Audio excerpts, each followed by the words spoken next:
پھر فرمایا جس روز اللہ ان سب لوگوں کو گھیر کر جمع کرے گا وَيَوْمَ يَحْشُرُهُمْ جَمِيعًا، اس روز وہ جنوں سے خطاب کر کے فرمائے گا اے گروہ جن، تم نے نوع انسانی پر خوب ہاتھ صاف کیا۔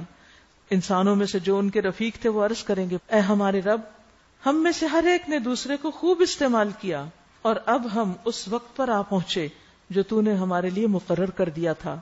اللہ فرمائے گا اچھا اب آگ تمہارا ٹھکانہ ہے، اس میں تم ہمیشہ رہو گے، اس سے بچیں گے صرف وہی جنہیں اللہ بچانا چاہے گا، بے شک تمہارا رب دانا اور علیم ہے۔ دیکھو اس طرح ہم آخرت میں ظالموں کو ایک دوسرے کا ساتھی بنائیں گے، اس کمائی کی وجہ سے جو وہ دنیا میں ایک دوسرے کے ساتھ مل کر کرتے تھے۔ یعنی جن لوگوں کا یہاں ذکر کیا گیا کہ وہ دنیا میں غلط کاموں میں ایک دوسرے کے ساتھ تعاون کرتے تھے، قیامت کے دن بھی وہ آگ میں یا عذاب میں اکٹھے ہوں گے۔ اس موقع پر اللہ تعالیٰ ان سے یہ بھی پوچھے گا اے گروہ جن و انس، کیا تمہارے پاس خود تم ہی میں سے وہ پیغمبر نہیں آئے تھے جو تمہیں میری آیات سناتے اور اس دن کے انجام سے ڈراتے؟ وہ کہیں گے ہاں، ہم اپنے خلاف خود گواہی دیتے ہیں، آج دنیا کی زندگی نے ان لوگوں کو دھوکے میں ڈال رکھا ہے، مگر اس وقت وہ خود اپنے خلاف گواہی دیں گے۔ یعنی غلط کام کرنے والے آج دھوکے میں ہیں، سمجھتے نہیں کہ وہ غلط کر رہے ہیں، کوئی سمجھائے بھی تو وہ سمجھنے کی کوشش نہیں کرتے، لیکن قیامت کے دن مان جائیں گے کہ ہم نے غلط کیا اور اپنے خلاف خود بولیں گے کہ وہ انکار کرنے والے تھے۔ یہ گواہی کیوں ہوگی؟ تاکہ یہ پتہ چل جائے کہ تمہارا رب بستیوں کو ظلم کے ساتھ تباہ کرنے والا نہ تھا، جبکہ اس کے باشندے حقیقت سے ناواقف ہوں، وہ لا علم ہوں اور اللہ تعالیٰ ایسے ہی کسی پہ عذاب بھیج دے۔ وَلِكُلٍّ دَرَجَاتٌ مِّمَّا عَمِلُوا، اور ہر ایک کے لیے درجات ہیں اس کے مطابق جو انہوں نے عمل کیے، انسانوں کے لیے بھی جنوں کے لیے بھی۔ اور پھر انسانوں میں سے ہر انسان کا درجہ دوسرے سے فرق ہے، کس کو کیا ملے گا، اس کا انحصار کس پر ہوگا؟ اللہ کی رحمت کے بعد کہ اس نے کوشش کیا کی، دنیا میں اس کی محنت کیا تھی، اس نے کتنی تکلیفیں اٹھائیں اس حق کو تھام رکھنے کے لیے اور اس راستے پر چلنے کے لیے، یہاں تک پہنچنے کے لیے، اللہ کی اطاعت کے لیے۔ اس نے کس کس طرح اپنے آپ سے جنگ کی، اپنے نفس سے، اپنی خواہشات سے، اپنے پیاروں سے، اور پھر کس طرح وہ ہر چیز کو چھوڑ کر اللہ سبحانہ وتعالیٰ کے راستے پر چلتا رہا اور اس کی طرف بڑھتا رہا، ہر رکاوٹ کے باوجود وہ آگے بڑھتا رہا، تو اس کا درجہ بھی اس کے مطابق۔ اور یہ بھی یاد رکھیے کہ قرآن مجید کی ہر آیت پر ایک درجہ ہے، جتنی جتنی آیتیں آپ لیتے جائیں گے اتنے اتنے درجے بلند ہوتے جائیں گے۔ اور تمہارا رب لوگوں کے اعمال سے بے خبر نہیں، تمہارا رب بے نیاز ہے اور مہربانی اس کا شیوا ہے۔ فرمایا ان یشاء یذھبکم، اگر وہ چاہے تو تم لوگوں کو لے جائے اور تمہاری جگہ دوسرے جن لوگوں کو چاہے لے آئے، جس طرح اس نے تمہیں کچھ اور لوگوں کی نسل سے اٹھایا۔ تم سے جس چیز کا وعدہ کیا جا رہا ہے وہ یقیناً آنے والی ہے، اور تم اللہ کو عاجز کر دینے کی طاقت نہیں رکھتے۔ کہہ دیجئے کہ لوگو تم اپنی جگہ عمل کرتے رہو اور میں بھی اپنی جگہ عمل کر رہا ہوں، ان قریب تمہیں معلوم ہو جائے گا کہ انجام کار، نتیجہ کس کے حق میں بہتر ہے۔ بہرحال حقیقت یہ ہے کہ ظالم کبھی کامیاب نہیں ہو سکتے۔ پھر اہل عرب کی کچھ روایات، کچھ رسم و رواج اور ان کے جو حلال حرام کے کچھ ضابطے قاعدے تھے، ان کی حقیقت کو بیان کیا گیا۔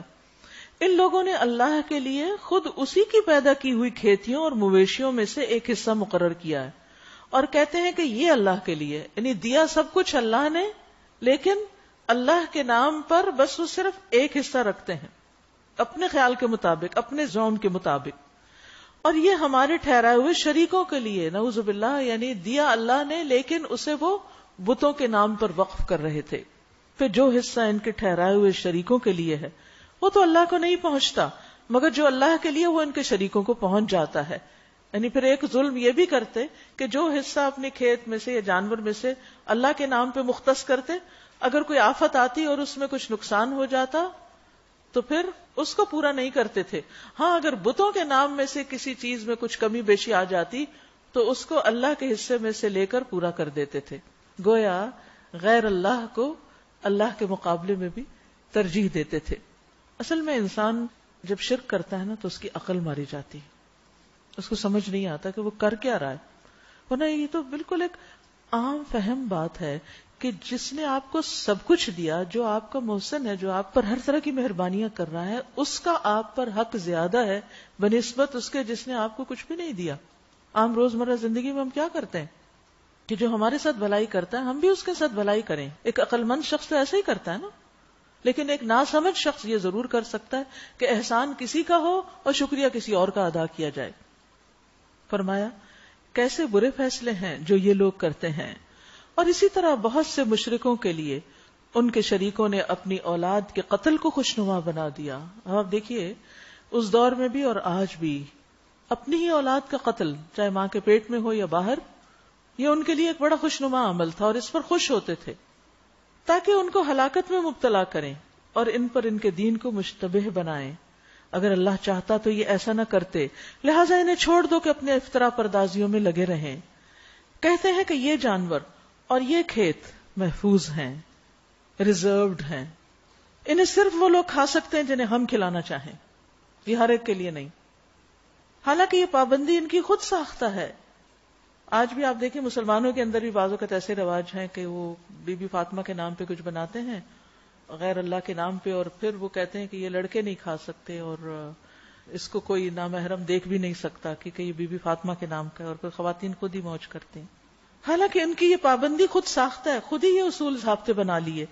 پھر کچھ جانور ہیں جن پر سواری اور بار برداری حرام کر دی گئی ہے، اور کچھ جانور ہیں جن پر اللہ کا نام نہیں لیتے، اور یہ سب کچھ انہوں نے اللہ پر افترا باندھا ہے، جھوٹ باندھا ہے کہ یہ اللہ کی طرف سے۔ ان قریب اللہ انہیں ان کی افترا پردازیوں کا بدلہ دے گا۔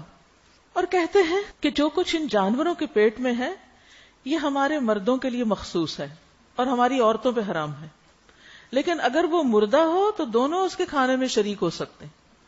یہ باتیں جو انہوں نے گھڑ لی ہیں ان کا بدلہ اللہ انہیں دے کر رہے گا، یقیناً وہ حکیم ہے اور سب باتوں کی اسے خبر ہے۔ قد خسر الذین قتلوا اولادہم سفہا بغیر علم، یقیناً خسارے میں پڑ گئے وہ لوگ جنہوں نے اپنی اولاد کو جہالت اور نادانی کی بنا پر قتل کر دیا، اور اللہ کے دیے ہوئے رزق کو اللہ پر جھوٹ باندھتے ہوئے حرام ٹھہرا لیا۔ یقیناً وہ بھٹک گئے ہیں اور ہرگز وہ راہ راست پانے والوں میں سے نہ تھے۔ وَهُوَ الَّذِي أَنشَأَ جَنَّاتٍ مَعْرُوشَاتٍ وَغَيْرَ مَعْرُوشَاتٍ وَالنَّخْلَ وَالزَّرْعَ مُخْتَلِفًا أُكُلُهُ وَالزَّيْتُونَ وَالرُّمَّانَ مُتَشَابِهًا وَغَيْرَ مُتَشَابِهٍ كُلُوا مِن ثَمَرِهِ إِذَا أَثْمَرَ وَآتُوا حَقَّهُ يَوْمَ حَصَادِهِ وَلَا تُسْرِفُوا إِنَّهُ لَا يُحِبُّ الْمُسْرِفِينَ۔ وہ اللہ ہی ہے جس نے طرح طرح کے باغ اور تاکستان اور نخلستان پیدا کیے، کھیتیاں اگائیں جن سے قسم قسم کے کھانے حاصل ہوتے ہیں، زیتون اور انار کے درخت پیدا کیے جن کے پھل صورت میں مشابہ اور مزے میں مختلف ہوتے ہیں، یعنی مختلف پھل بالکل ایک سائز کے ایک رنگ کے نظر آتے ہیں، ایک کو کھولو تو ذائقہ کچھ ہے اور دوسرے کو کھولو تو کچھ اور، ایک میٹھا ہے اور ایک کھٹا ہے۔ کھاؤ ان کی پیداوار جب کہ یہ پھلے، اور اللہ کا حق ادا کرو جب ان کی فصل کاٹو، یعنی جب اللہ بندے کو نعمت دے، چاہے وہ باغ کے پھلوں کی صورت میں ہو یا کوئی اور، تو بندے پر لازم ہے کہ وہ اس کا حق ادا کرے، اس کا شکر ادا کرے، اور شکر ادا کرنے کے لیے ضروری ہوتا ہے کہ اس چیز کو اللہ کی خاطر دوسروں سے شیئر کیا جائے۔ شکر دل سے بھی ہوتا ہے کہ انسان راضی ہو، شکر زبان سے بھی ہوتا ہے کہ انسان بول کے کہتا ہے الحمدللہ اللہ تیرا شکر، لیکن شکر عمل سے بھی ہوتا ہے، اور عمل سے شکر کیا ہے کہ جو آپ کو اللہ نے دیا وہ اللہ کی خاطر اللہ کے بندوں کی طرف لے جائیں۔ اور فرمایا وَلَا تُسْرِفُوا إِنَّهُ لَا يُحِبُّ الْمُسْرِفِينَ، اور حد سے نہ گزرو، اللہ حد سے گزرنے والوں کو پسند نہیں کرتا۔ یعنی جب دینے پہ آؤ تو سارا ہی مت دے دو، صدقہ کرنے میں بھی اسراف نہیں چلے گا، اس میں بھی اعتدال ہی پسندیدہ ہے۔ یعنی جب پھل آئے تو اس میں سے کچھ حصہ اوروں کو بھی بانٹو، تقسیم کرو، دوستوں رشتہ داروں کو دو۔ اور الحمدللہ بہت سے لوگ ایسا کرتے ہیں کہ اگر گھر میں کوئی فروٹ ٹری ہے یا کوئی آرچرڈ ہے یا کوئی باغ ہے یا کچھ بھی، جب پھل آتے ہیں تو سب میں تقسیم کر رہے ہوتے ہیں، لیکن کچھ لوگ وہ باغ والوں کی طرح چھپا کے رکھتے ہیں. کسی غریب مسکین کو تو خبر ہی نہ ہو, تو پھر نتیجہ کیا ہوتا ہے؟ وہی جو باغ والوں کا ہوا. قصہ آئے گا آگے قرآن میں. تو یہاں پر آپ دیکھیے کہ بہت خوبصورت بات سکھائی گئی کہ جب کوئی پھل کوئی سبزی اترتی ہے تمہاری اپنے کچن گارڈن میں سے ہی, اگر کچھ اترتا ہے اور تقسیم کرے, تو یہ نہیں کہ سب کچھ کاٹ کے صرف بانٹ دو اور گھر کے لیے کچھ بھی نہیں رکھو. اسراف نہیں کرو, کیونکہ اللہ سبحانہ وتعالیٰ کو اسراف پسند نہیں. پھر وہی ہے جس نے مویشیوں میں سے وہ جانور بھی پیدا کیے جن سے سواری اور بردباری کا کام لیا جاتا ہے, اور وہ بھی جو کھانے اور بچھانے کے کام آتے ہیں. کھاؤ ان چیزوں میں سے جو اللہ نے تمہیں بخشیں, اور شیطان کی پیروی نہ کرو کہ وہ تمہارا کھلا دشمن ہے, کیونکہ اسراف بھی شیطان ہی سکھاتا ہے انسان کو. اب دیکھیے کہ یہ منع کیوں ہے, اس کی وجہ یہ ہے کہ جب انسان جذبات میں آ کر سب کچھ دے بیٹھتا ہے نا, تو پھر اس کے بعد کیا ہوتا ہے, اس کے دل میں ریگریٹس آتی ہیں کہ اوہ میں نے یہ کیا کیا, کچھ تو میں اپنے لیے بھی رکھتا ہوں, میں نے کیوں سب کچھ دے دیا. اور پھر جس کو دیا ہوتا ہے بعض اوقات اس کے خلاف ہو جاتا ہے, وہ اس سے ناراضگی ہونے لگتی ہے. تو یہ بھی شیطان کا راستہ ہے. یعنی شیطان ہم سے بعض اوقات ایسی ایسی نیکیاں کرواتا ہے کہ جس کے بعد ہم باتیں کر کے, احسان جتا کے, اذیت دے کے, دکھ دے کے, اور اللہ کے بارے میں, بندوں کے بارے میں برے گمان کر کے اپنا سب کچھ ضائع کر دیں. وہ جو ہاتھ میں تھا وہ بھی گیا, اور جو اس کا اجر تھا بدگمانی سے وہ بھی گیا. تو اس لیے ہر چیز میں اعتدال اچھا ہے. فرمایا یہ 8 نر اور مادہ ہیں. یہ سورۃ الانعام ہے, اور یہ انعام کی تقسیم اب بتائی جا رہی کہ انعام میں کیا کیا شامل ہے. 2 بھیڑ کی قسم سے, 2 بکری کی قسم سے, یعنی نر اور مادہ. ان سے پوچھئے کہ اللہ نے ان کے لیے نر حرام کیے یا مادہ, کیونکہ اہل عرب ان چیزوں کو اپنے اوپر حرام کر رہے تھے. کبھی عورتوں کے لیے حرام, کبھی مردوں کے لیے حرام, کبھی زندہ حرام, کبھی مردہ حرام. تو فرمائے کہ تم نے یہ قانون کہاں سے بنا لیا؟ کسی چیز کو حلال اور حرام کرنے کا حق صرف اللہ کا ہے, جس نے یہ دین اور شریعت بھیجی, اور جس نے یہ سب کچھ ہمارے فائدے کے لیے پیدا کیا. بندوں کو یہ حق نہیں دیا گیا کہ وہ بندوں پر اللہ کی نعمتوں کو حرام قرار دیں. فرمایا کہ ان سے پوچھو کہ اللہ نے ان کے لیے حرام قرار دیے یہ نر یا مادہ, یا وہ بچے جو بھیڑوں اور بکریوں کے پیٹ میں ہوں؟ ٹھیک ٹھیک علم کے ساتھ مجھے بتاؤ اگر تم سچے ہو. اور اسی طرح 2 اونٹ کی قسم سے ہیں, یعنی نر مادہ. 2 گائے کی قسم سے. پوچھو ان کے نر اللہ نے حرام کیے یا مادہ, یا وہ بچے جو اونٹنی اور گائے کے پیٹ میں ہوں؟ کیا تم اس وقت حاضر تھے جب اللہ نے ان کے حرام ہونے کا تمہیں حکم دیا تھا؟ پھر اس شخص سے بڑھ کر ظالم اور کون ہوگا جو اللہ کی طرف منسوب کر کے جھوٹی بات کہے تاکہ علم کے بغیر لوگوں کی غلط رہنمائی کرے. یاد رکھیے یہ بہت بڑے ظلم کی بات ہوتی ہے اور بہت بڑی گمراہی کی اور اللہ پہ جھوٹ باندھنے کی کہ انسان اللہ کے نام سے وہ بات کسی کو کہے جو اللہ نے فرمائی نہیں.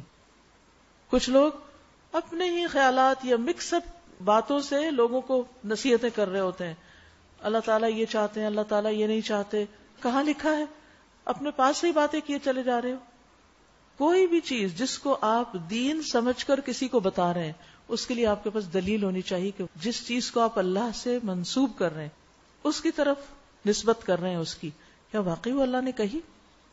اللہ سبحانہ و تعالیٰ کے جو بھی افعال ہیں, جو بھی اقوال ہیں, ان میں ہم اپنی طرف سے کمی بیشی نہیں کر سکتے, ورنہ یہ اللہ پر جھوٹ ماننا ہوگا, اور یہ بہت بڑا ظلم بھی ہے. یقیناً اللہ ایسے ظالموں کو سیدھی راہ نہیں دکھاتا.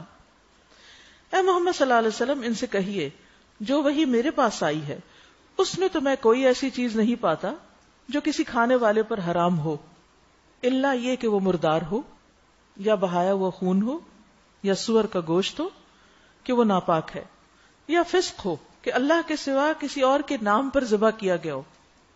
پھر جو شخص مجبوری کی حالت میں کوئی چیز ان میں سے کھا لے بغیر اس کے کہ وہ نافرمانی کا ارادہ رکھتا ہو اور بغیر اس کے کہ وہ حد ضرورت سے آگے بڑھے, تو یقیناً تمہارا رب درگزر کرنے والا اور رحم فرمانے والا ہے. یہاں جو چیزیں حرام قرار دی گئیں یعنی ان جانوروں میں سے وہ بتا دی گئیں.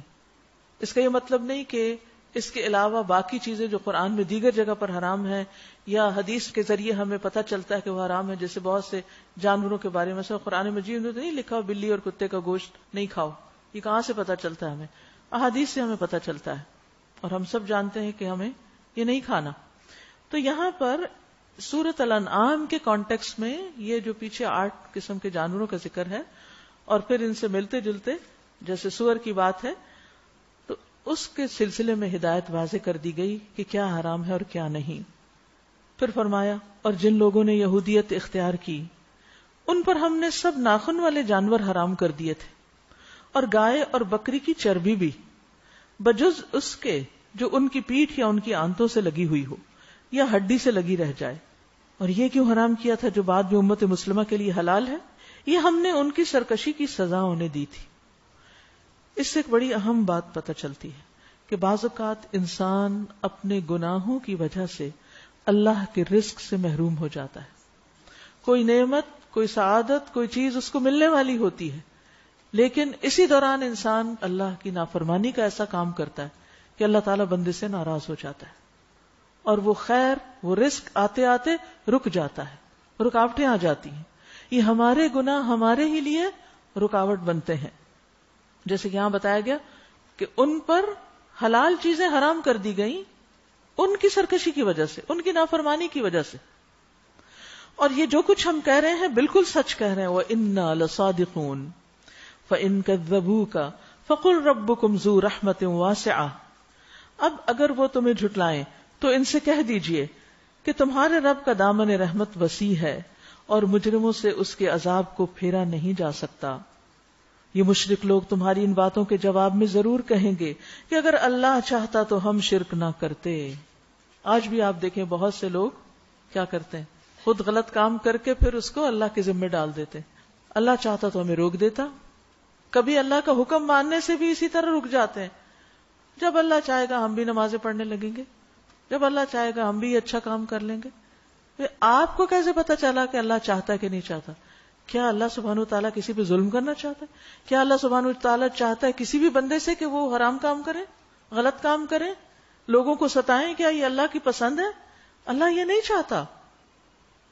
لیکن اللہ سبحانہ وتعالیٰ توفیق بھی نہیں دیتا ایسے لوگوں کو جو ہٹ دھرمی کا مظاہرہ کریں اور حق کو قبول نہ کرنا چاہیں.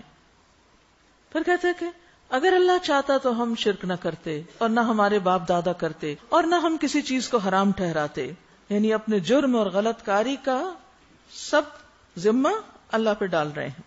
ایسی ہی باتیں بنا کر ان سے پہلے کے لوگوں نے بھی حق کو جھٹلایا، یہاں تک کہ آخر کار ہمارے عذاب کا مزہ انہوں نے چکھ لیا. ان سے کہیے کیا تمہارے پاس کوئی علم ہے جسے ہمارے سامنے پیش کر سکو؟ تم تو محض گمان پہ چل رہے ہو اور نری قیاس آرائیاں کر رہے ہو. یہاں آپ دیکھیے کہ اس بارے میں بار بار علم کی بات ہو رہی ہے. یعنی ایک علم ہے اور ایک خواہشات ہے، اور ایک علم ہے اور ایک قیاس آرائیاں ہے.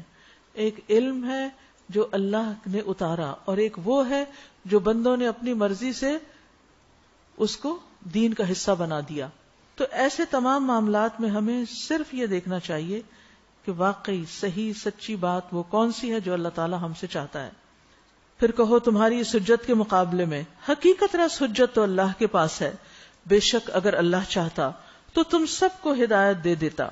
قل ہلم شہداءکم، ان سے کہیے لاؤ اپنے وہ گواہ جو اس بات کی شہادت دیں کہ اللہ ہی نے ان چیزوں کو حرام کیا ہے.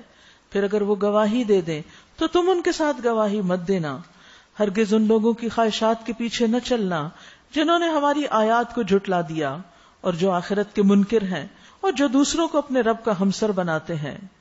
قل تعالوا اتل ما حرم ربکم علیکم، کہہ دیجئے آؤ میں تمہیں پڑھ کے سناتا ہوں کہ تمہارے رب نے تم پر کیا کچھ حرام کیا ہے.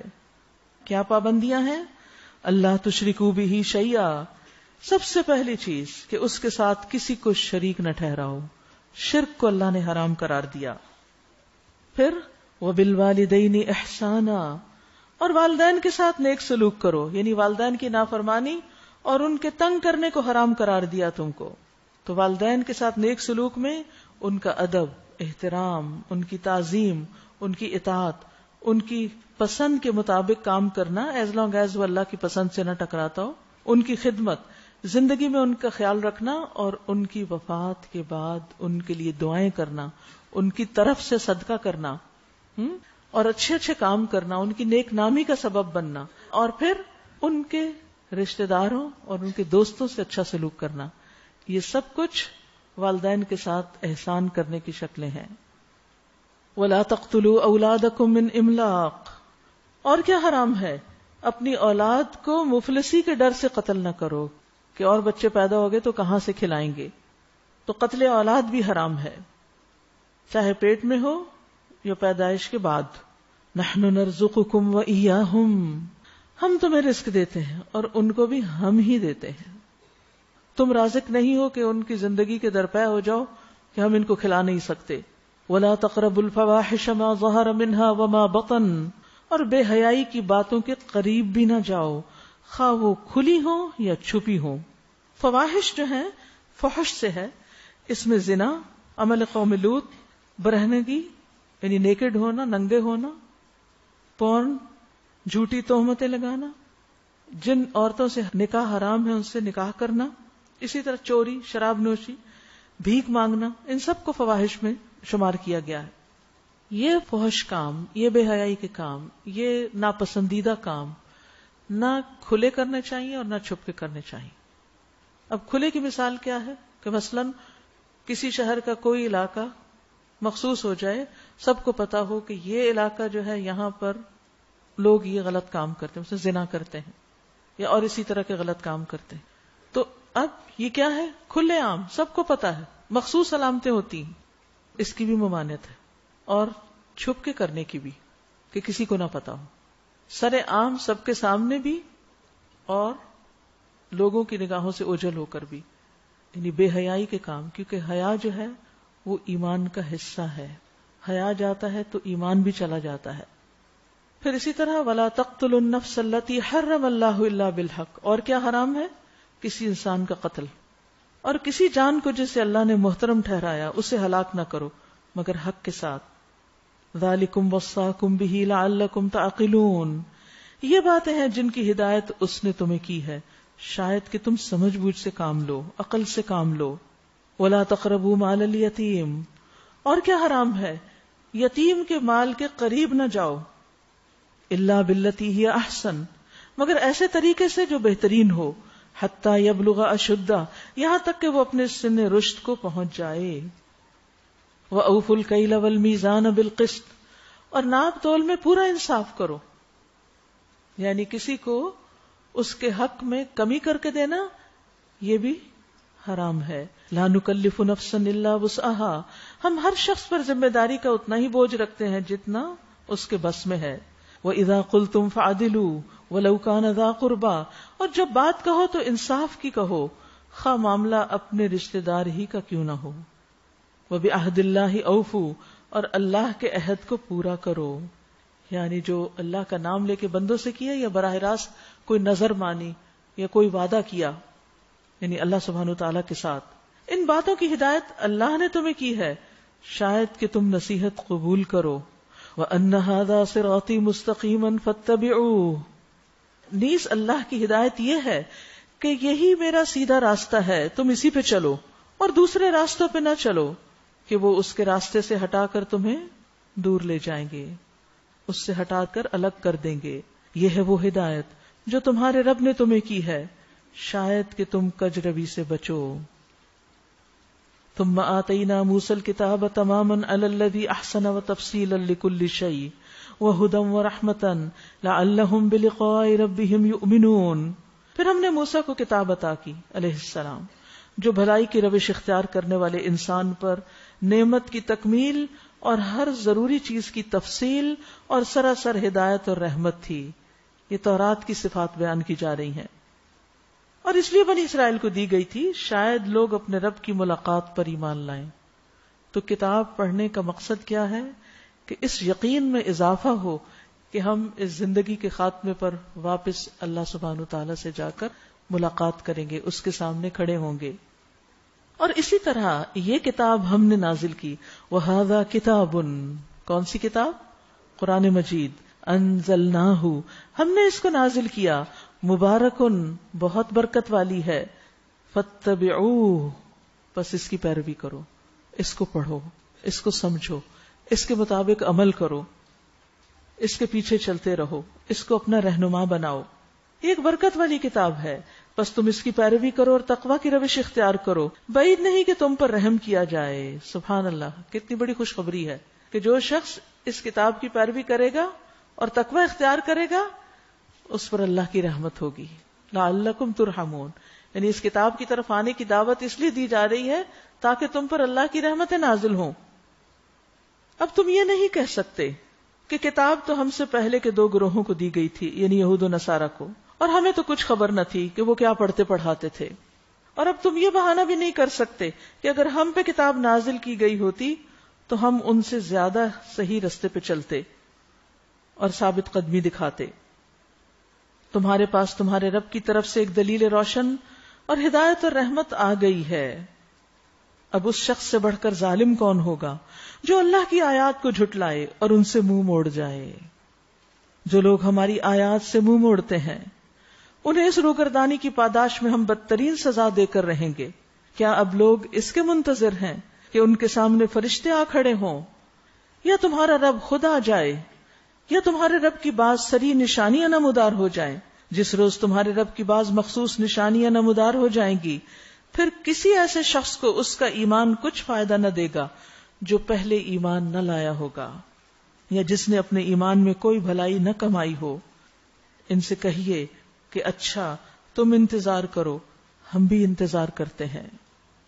تو بڑی اہم بات یہاں بتا دی گئی کہ موت کی علامات ظاہر ہونے پر ایمان لانا فائدہ نہیں دیتا۔ جب موت کا فرشتہ نظر آ جائے، جب سانس حلق میں پھنس جائے تو پھر ایمان لانا فائدہ نہیں دیتا۔ ایمان صرف وہ فائدہ دیتا ہے جو زندگی کی حالت میں ہو، شعور کے ساتھ، اور جو بالغیب ہو، اور انسان اپنے ارادے اور اختیار، اپنی خواہش، اپنی چوائس کے مطابق ایمان لائے ہو، کسی کا اس پر کوئی دباؤ یا پریشر نہ ہو۔ اسی لیے ہمارے دین میں کسی کو زبردستی مسلمان بنانے کی اجازت نہیں کہ اس کا دل ہی نہیں مان رہا اور آپ اس کو زبردستی اور سختی کے ساتھ اسے مسلمان بنا رہے ہیں، تو وہ اسلام تو قبول ہی نہیں۔ تو ایمان وہ فائدہ دیتا ہے جو انسان اپنے ارادے اور اپنی خواہش اور اپنی محبت کے ساتھ قبول کرتا ہے۔ اور یہ بھی پتا چلا کہ جب اللہ کی نشانیاں آ جائیں اور معاملہ غیب سے شہادت میں بدل جائے، معاملے کی حقیقت ظاہر ہو جائے، قیامت برپا ہو جائے، تو اس وقت ایمان لانا فائدہ نہ دے گا۔ جیسے قیامت کی نشانیوں میں سے ایک نشانی کیا ہے؟ سورج کا مغرب کی طرف سے طلوع ہونا، کیونکہ یہ جبری ایمان ہی کی طرح ہے۔ لیکن ہم میں سے ہر شخص کو موت سے پہلے توبہ کر لینی چاہیے۔ ہمیں نہیں پتا کس وقت آ جائے، اس لیے روزانہ ہی توبہ کا عمل ہونا چاہیے، اور اس سے پہلے نیک عمل بھی کر لینے چاہیے۔ قرآن مجید سورۃ المنافقون آیت 10 میں اللہ تعالیٰ فرماتے ہیں وَأَنفِقُوا مِمَّا رَزَقْنَاكُمْ، اور خرچ کرو اس میں سے جو ہم نے تمہیں رزق دیا، اس سے پہلے کہ تم میں سے کسی کو موت آ جائے، پھر وہ کہے کہ اے میرے رب تو نے مجھے کچھ دیر اور مہلت کیوں نہ دی کہ میں صدقہ کرتا اور نیک لوگوں میں سے ہو جاتا۔ یعنی اس وقت پھر انسان کی یہ تمنا قابل قبول نہ ہوگی۔ ابو ہریرہ کہتے ہیں کہ ایک شخص نے نبی صلی اللہ علیہ وسلم سے عرض کیا، اے اللہ کے رسول، کون سا صدقہ سب سے افضل ہے؟ آپ نے فرمایا، تم اس حال میں صدقہ کرو کہ تم صحت مند ہو، کوئی بیماری نہیں، کوئی پریشانی نہیں، مالدار ہونے کی توقع رکھتے ہو، یعنی کام کرتے ہو، تمہیں امید ہے کہ تم زیادہ کما لو گے، اور فقر سے بھی ڈرتے ہو کہ کہیں چلا نہ جائے یہ سب جو جمع کر رکھا ہے۔ یہی ہر ایک کے حالات ہوتے ہیں عام طور پر۔ اور اتنی دیر مت لگاؤ کہ جب جان حلق تک آ جائے تو کہنے لگو کہ فلاں کو اتنا اور فلاں کو اتنا دے دو، حالانکہ اب تو وہ فلاں کا ہو ہی چکا، اب تو ہے ہی دوسروں کا۔ تو او کسبت فی ایمانہا خیرا، اس وقت بھی ایمان پھر فائدہ نہ دے گا کہ جب وقت گزر جائے۔ اور اس سے یہ بات بھی پتہ چلتی ہے کہ نیک عمل کی بنیاد ایمان پر ہے۔ کسبت فی ایمانہا خیرا، اپنے ایمان میں خیر کمائے۔ ایمان کے بغیر نیکیاں فائدہ نہیں دیتی، تو جو شخص ایمان کی بنیاد پر نیک عمل کرتا ہے وہی اس کو فائدہ دیتے ہیں۔ ایمان کے ساتھ ہی اطاعت اور تقوی اور احسان، یہ سب چیزیں فائدہ دیتی ہیں۔ ابو ذر کہتے ہیں کہ میں نے کہا اللہ کے رسول، کون سی چیز بندے کو آگ سے نجات دلاتی؟ صحابہ کا یہی سب سے بڑا ہم اور غم تھا کہ آگ سے کیسے بچیں، جہنم سے کیسے بچیں۔ تو وہ سوال کرتے رہتے تھے، پوچھتے تھے۔ آپ نے فرمایا، ایک اللہ پر ایمان لانا. میں نے کہا ہے اللہ کے نبی کیا ایمان کے ساتھ عمل بھی ضروری ہے؟ یہ صرف یہ کہہ دینا کافی ہے لا الہ الا اللہ؟ آپ نے فرمایا اللہ نے اسے جو رزق عطا کیا ہے اس میں سے خرچ کرے. میں نے کہا اللہ کے رسول اگر وہ فقیر ہو اور اس کے پاس کچھ بھی دینے کو نہ ہو؟ فرمایا پھر وہ نیکی کا حکم دے برائی سے روکے، نہیں لوگوں کو پڑھائے لکھائے سکھائے. میں نے کہا اللہ کے رسول اگر وہ ایسا کرنے سے بھی عاجز ہو، نیکی کا حکم بھی نہ دے سکتا اور برائی سے روکنے کی طاقت بھی نہ ہو، تو آپ نے فرمایا کسی بے ہنر کو کوئی ہنر سکھا دے، کسی کام کے قابل بنا دے. میں نے کہا اگر وہ خود ہی بے ہنر ہو، خود ہی کچھ نہیں آتا، نہ آٹا گوندنا آتا نہ روٹی بنانی آتی، یہ بھی ہنر ہیں جو اب مفقود ہوتے چلے جا رہے ہیں، تو کسی کو کوئی ہنر سکھا دے. تو کہا کہ اگر وہ خود ہی کچھ نہیں آتا، آپ نے فرمایا پھر کسی مظلوم کی مدد کر دے، مغلوب کی مدد کر دے. تو میں نے کہا کہ اگر وہ خود ضعیف ہو اور مظلوم ہو اور وہ طاقت ہی نہ رکھتا ہو یعنی کسی کی مدد کرنے کی، آپ نے فرمایا تم تو اپنے بھائی میں کوئی خیر چھوڑنا ہی نہیں چاہتے، یعنی اس میں تو کچھ ہے ہی نہیں. فرمایا اگر ایسا ہی ہے تو پھر وہ لوگوں کو تکلیف نہ دے، کچھ نہیں کر سکتے تو کسی کو دکھ نہ دے، کسی کو تکلیف نہ دے. تو میں نے کہا اللہ کے رسول جب کوئی شخص یہ عمل کرے گا تو وہ جنت میں داخل ہو جائے گا؟ آپ نے فرمایا جو بھی مسلمان ان خصلتوں میں سے کسی پر عمل کرے گا، عمل ایمان تو لے آیا ہے، عمل کرے گا تو وہ خصلت اس کا ہاتھ پکڑے رکھے گی حتیٰ کہ اسے جنت میں داخل کر دے. یعنی ہر شخص اپنی زندگی میں کوئی نہ کوئی ایک ایسی اپنی خاص چیز بنا لے، چاہے کسی کو کچھ ہنر سکھانے کی بات ہے، کوئی رستہ دکھانے کی، ظلم سے نجات دلانے کی، کسی تکلیف میں مبتلا شخص کو اس سے نکالنے کی. ہوتا ہے نا کہ کچھ لوگ ہوتے ہیں وہ صرف اسپتالوں میں جاتے رہتے ہیں، بیماروں کی مدد کرتے رہتے ہیں، ان کی عیادت کرتے ہیں، ان کی ضروریات پوری کرتے رہتے ہیں، اور ان کے پاس وقت نہیں ہوتا کہیں ادھر ادھر زیادہ کچھ کرنے کا. لیکن انہوں نے اپنی زندگی کے لیے ایک ٹارگٹ بنا لیا کہ ہم نے یہ نیکی کا کام کرنا ہے، اور وہ خالص اللہ کی رضا کے لیے کرتے ہیں. تو قیامت کے دن وہی عمل ان کے فائدے کا بن جائے گا. اسی طرح کچھ لوگ لوگوں کو کچھ ہنر سکھاتے ہیں یا کوئی دین کی تعلیم دیتے ہیں یا ایون دنیا کی فائدہ مند تعلیم دیتے ہیں، اور وہ اس میں اتنے مصروف ہوتے ہیں کہ ان کے پاس باقی بہت سے کام کرنے کا وقت نہیں ہوتا. تو یہ چیز ان کے لیے ایسٹ بن جائے گی آخرت کے لیے. جیسے دنیا میں ہم سب کے مختلف کام کاروبار ہے نا، کسی کی کوئی جاب ہے، کسی کا کوئی کام ہے، کسی کا کوئی، اور اس میں ایک دوسرے سے بہت کمپٹیشن بھی نہیں ہونا چاہیے. یہ نہیں سوچنا چاہیے کہ میں اس سے زیادہ بہتر ہوں. مجھے کیا پتا کہ میں بہتر ہوں کہ نہیں، کیونکہ اللہ کو پتا ہے نا کہ جو کچھ میں کر رہی ہوں اس میں میری نیت کیسی ہے، اس میں میری ایفرٹ کتنی ہے، اس میں میری تڑپ کتنی ہے، اور وہ سب کچھ صحیح کتنا ہے. یہ انسان تو نہیں فیصلہ کر سکتے، کیونکہ عموماً شیطان کہاں سے بہکاتا ہے، تم تو بہت اچھے ہو، دیکھو تم کتنا اچھا کام کر رہے، دوسرے یہ نہیں کر رہے. اسی لیے آپ نے دیکھا ہوگا کہ عموماً جب لوگ بیٹھتے ہیں نا اپنی نجی مجلسوں میں، اپنی گیدرنگز میں بیٹھتے ہیں، تو جو کام وہ کر رہے ہوتے ہیں اس کو خوب تذکرہ کرتے ہیں، میں یہ بھی کرتا ہوں، میں یہ بھی کرتا ہوں، میں یہ بھی کرتا ہوں. اور جب لوگوں کی بات آتی ہے تو پھر تنقید شروع کر دیتے ہیں. مثلاً جو لوگ خدمت خلق کا کام کرتے ہیں وہ دین پڑھنے پڑھانے والوں پہ بڑی تنقید کرتے ہیں. مجھے یاد ہے شروع میں جب کراچی میں آئی تھی تو اس وقت سب سے زیادہ تنقید یہ ہوتی تھی کہ یہ پڑھنے پڑھانے کا کام کیوں ہو رہا ہے، آپ کیوں نہیں جاتے جیلوں میں، آپ کیوں نہیں جاتے یتیم خانوں میں، وہاں کچھ کریں. وہاں بھی کرنا چاہیے. یہ سب پڑھ اسی لیے رہے ہیں کہ پڑھنے کے بعد کوئی پڑھے پڑھائے اور کوئی باقی جگہ سنبھالے. لیکن اگر آپ کو اللہ نے توفیق دی ہے کسی یتیم مسکین بیوہ کی خدمت کی، تو آپ اس پہ اتنے فخر کیوں کر رہے ہیں، اتنے نازاں کیوں ہیں کہ دوسرے کا عمل آپ کو حقیر نظر آ رہا ہے، آپ اس کو برا بھلا کہے جا رہے ہیں. آپ کو کیا پتا کون اللہ کا کتنا دوست ہو. آپ کو پتا نہیں کہ نبی صلی اللہ علیہ وسلم فرمایا کہ جو کسی بیوہ کے لیے دوڑ دھوپ کرے گا وہ قیامت کے دن میرے ساتھ ہوگا، اور آپ نے اپنی انگلیاں سامنے کر کے دکھائیں. اسی طرح اہل القرآن، حامل قرآن، اس کا اپنا ایک مقام ہوگا قیامت کے دن. تو ہمیں اللہ نے جس کام کے لیے بنایا نا، جو ہمارے اندر کوئی پیشن رکھ دیا، کوئی شوق رکھ دیا، کسی کو لکھنے کا ہے، کسی کو بولنے کا ہے، کسی کو بندوں کی خدمت کا ہے، کسی کو اللہ نے مال زیادہ دیا، وہ اسی کو دائیں بائیں آگے پیچھے بانٹتا رہتا ہے. تو ہر ایک کا اپنا اپنا ایک کام ہے، ایک نیش ہے اس کی، اس کو اس میں ایکسل کرنے دیں، اس کو سپورٹ کریں. تعاونوا علی البر والتقوی، بلا وجہ لوگوں پہ تنقید نہ کریں، اور صرف اپنے آپ کو نمایاں کرنے کے لیے دوسروں کو نیچے مت گرائیں. انتہائی مکروہ فعل ہے. جو شخص کچھ نہیں کر رہا اس کو کچھ کرنے کے لیے آمادہ کریں، ان کی ہمت بندھائیں کہ وہ بھی کچھ کریں اور بیکار نہ بیٹھے رہیں. اور اگر انہوں نے بیکاری کو ہی اپنا زندگی کا مقصد بنا لیا تو پھر کم از کم کسی کے لیے تکلیف کا باعث نہ بنے. آپ دیکھیے کہ کتنا خوبصورت ہے ہمارا دین. تو بہرحال صرف لا الہ الا اللہ کہنا کافی نہیں. او کسبت فی ایمانہا خیرا، اس بات کو بھی یاد رکھے کہ اپنے ایمان میں خیر کمانی ہے.